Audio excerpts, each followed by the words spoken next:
Hello friend, नमस्ते, प्रणाम। आज मैं आप लोग के बीच बहुत ही प्यारा सा गीत लेके आई हूँ, गारी गीत। अगर मेरा गीत पसंद आए तो चैनल को आप लोग सब्सक्राइब कर देना और प्यारा प्यारा सा कमेंट जरूर करना कि आप हमारी वीडियो कहाँ कहाँ से देख रहे हैं। चलिए हम चलते हैं अपनी गीत की तरफ। आप लोग के लिए गारी गीत लेके आए हैं।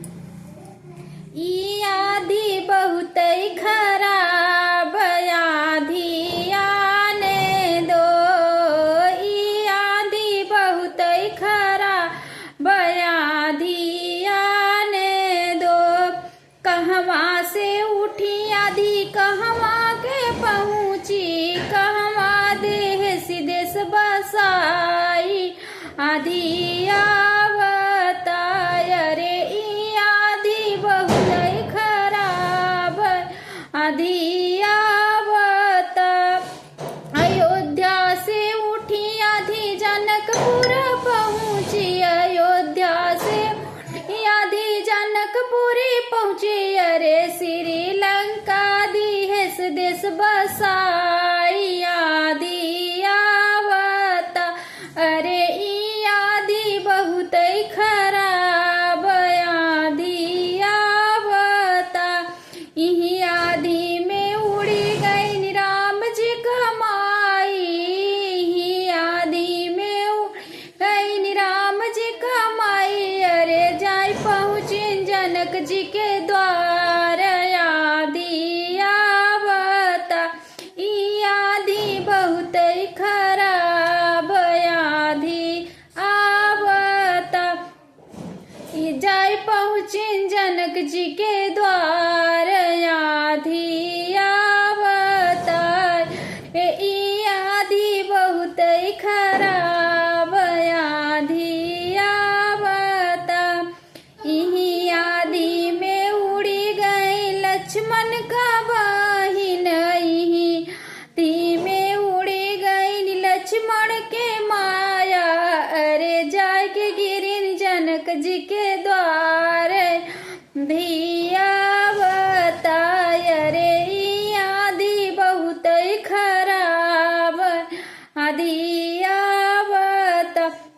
इही आधी में उड़ी गई भरत की माया, इही दी में उड़ी गई भरत की माया। अरे जाय पहुँची जनक जी के द्वार आधी आवता।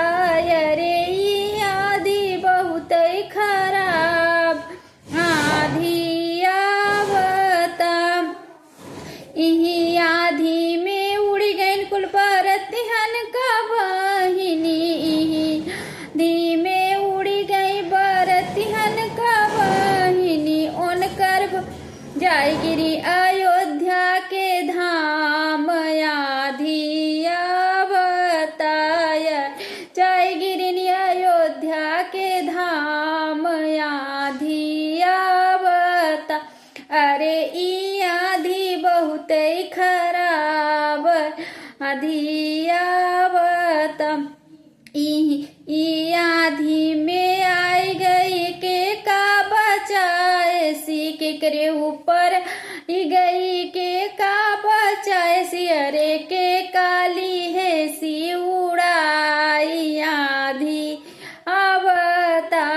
अरे के काले है सी उड़ाई आधी आवता।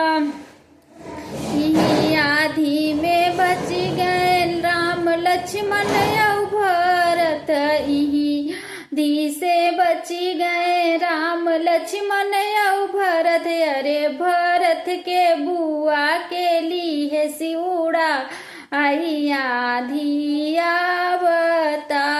अरे कुल पर सिन के लिए सी बसाई आधी आवता।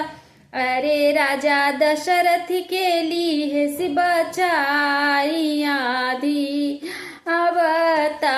अरे ई आधी बहुत खराब आधी आवता। अगर मेरा गीत पसंद आए तो चैनल को सब्सक्राइब कर लेना और प्यारा प्यारा सा कमेंट जरूर करना आप हमारी वीडियो कहाँ कहाँ से देख रहे हैं।